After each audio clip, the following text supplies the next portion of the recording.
মানুষ মনে করে ছোট কাজ কেন করব, একেবারে বড় কোনো কাজ করব, অনেক টাকা ইনকাম করব, অনেক সুনাম অর্জন করব। কিন্তু মানুষ ভুলে যায় যে বড় কাজ বলে আসলে কিছু নেই। ছোট ছোট কাজের সমষ্টি হচ্ছে বড় কাজ।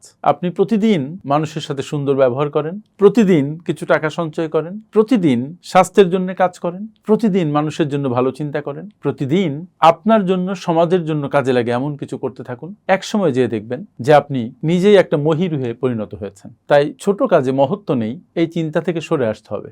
মাদার তেরেসা প্রতিদিন ছোট ছোট কাজ করে বিশ্বে স্মরণীয় বরণীয় হয়ে আছেন।